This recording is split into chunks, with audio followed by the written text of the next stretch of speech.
Well, today on the Fatboy Show, we're asking a very interesting question, which I wonder if you've ever considered. What would your occupation be if you had followed your childhood dreams? I would be a lawyer. That's A lawyer? easy. Yeah. I don't think I believe you. Is it possible that a child grows up wanting to be a lawyer? Yeah. When I was in primary school, I knew I wanted to be a lawyer, and I don't even know why I wanted to be a lawyer. But I remember for a very long time, that's the only profession that would come to my mind. Really? Yes. Like, what would have inspired you? Because I would think that young people are usually inspired by things that they see on TV, in the popular culture, or maybe just from the people around them, parents and so forth. And unlike, say, something like being a pilot, which many boys wanted to be. Because boys love gadgets and they love machines. Exactly. So I don't know what about being a lawyer would interest a young child. I honestly, as a young child, because I don't want to even start saying that, this happened and that happened. I don't know and I don't remember, but I know that's what I wanted. And when I grew older, like let's say 13, 14, I now knew why exactly I wanted to be a lawyer. And why was that? There was an incident. My mom was sick and she was admitted at Mengo Hospital. And then she says that she was injected a certain drug that wasn't mixed very well. Mm-hmm. And then the wound couldn't heal. It went on for like 3 years and it was septic. And someday I was like, if I want to become a lawyer so that I can sue that hospital so that my mother gets justice. But then by then I was like 14 and my mom had long died. But I was like, this can be done, because then I was watching movies, seeing police bringing up old cases. I was like, I can do this. Yeah. So what changed? You instead went to the media. These two are not the same, but people that have become journalists, when you talk to them, actually, there are many who wanted to be lawyers. Really? Yes. Is it? I don't know where the correlation is. I can kind of sense how, because ultimately it's about trying to make a change, right? Yeah. Because as a lawyer, that's also what you might think of yourself as doing, helping the defenseless, helping those in need, bringing justice to those who deserve it. And maybe short of doing that, as a journalist, what you can do is bring light to the same injustices. Yeah. So that they can also be addressed. And maybe in a way, you're also saving the needy. And maybe that's where the correlation comes between journalists when you put and it like lawyers. That. Except when the lawyers grow older, it starts to become thieves. They become thieves. It just liars. becomes about money. And in fact, it's more about destroying lives than saving lives. Lawyers have destroyed lives. They have destroyed marriages. But do they really destroy lives? Because for every case, there is the prosecution and the defense. Mm-hmm. And the defense sometimes is right, and the prosecution sometimes is wrong. And sometimes the defense obviously is wrong and the prosecution is right. But yeah, that's what I wanted to be as a child. And why didn't I study law? Journalism was cheaper. That's it?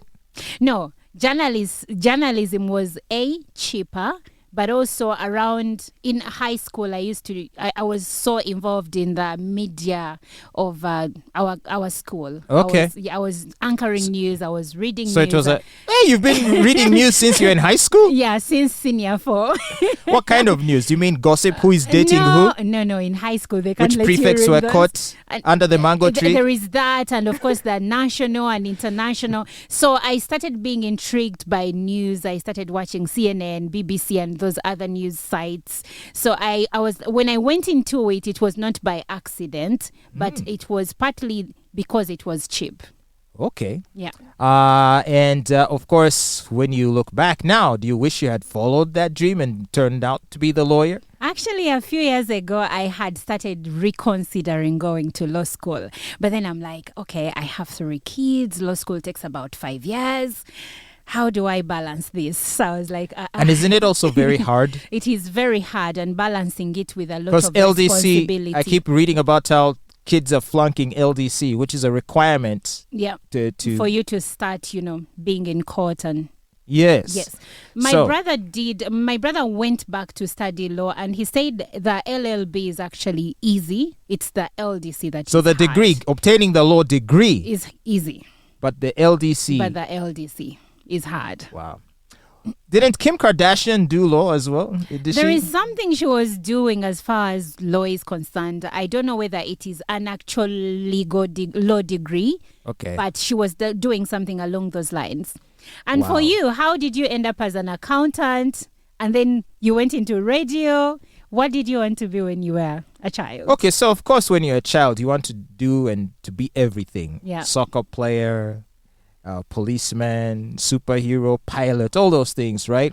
But I must say that once I entered my school going years, high school years in particular, I started to feel a bit confused about what I wanted to do. I wasn't sure anymore. Because that's when you start to, I guess, compare your dreams and aspirations against the realities on the ground regarding the opportunities that are there. So at some point, you have to step outside of your dream bubble and think about the reality bubble. Yes. Like you may dream about being a ballerina. Okay, in Uganda, you're going to be able to make a living doing that? Yes. And so you have to confront those questions. And I got very, very confused. And so I relied on the advice of my parents who told me accounting was the best course to do at university, commerce, because then job opportunities were more available.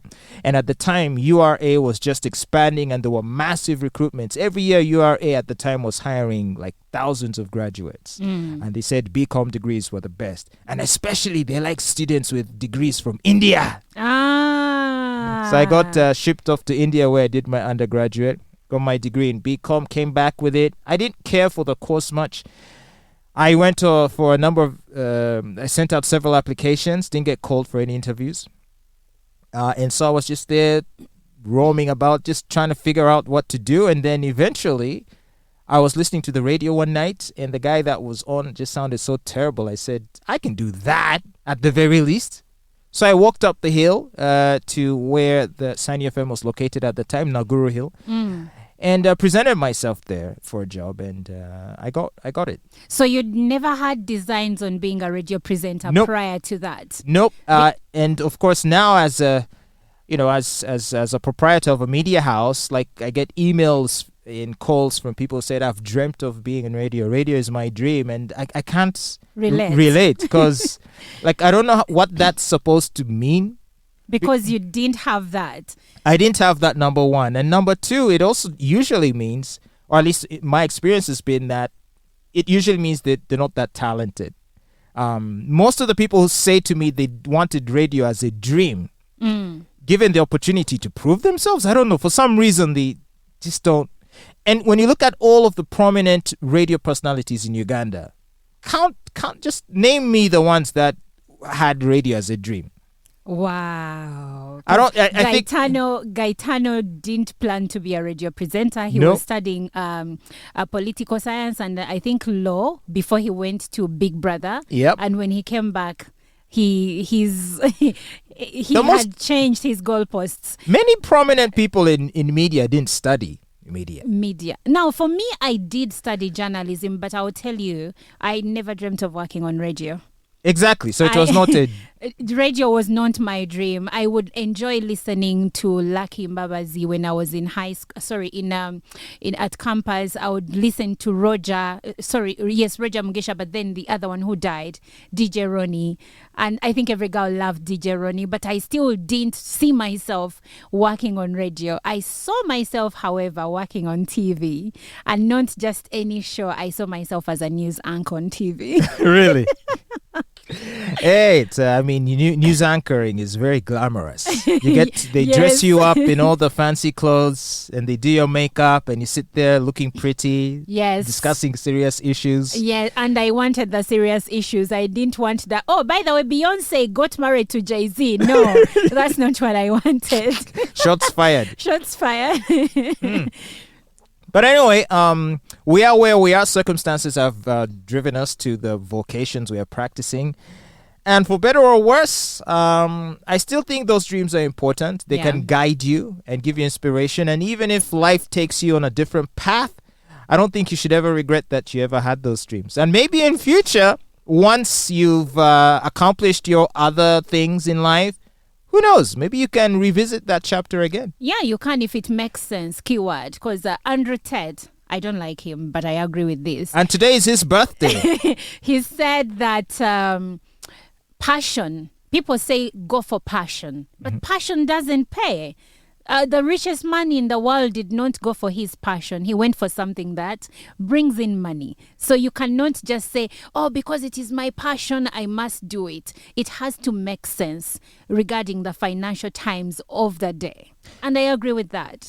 Yeah, and I don't know if it's the same video, but he was referring to also why he does exercise and works out, because he said, you think I like it? I don't like it. No, but I do it because you have to do it. Yes. It's an issue of discipline. Yes. Life isn't about doing what you like or what you enjoy. Life is about doing things that will bring you results. Yes. So I get that perspective, and I do wish him the best on his 36th birthday. Why do you hate Andrew Tate?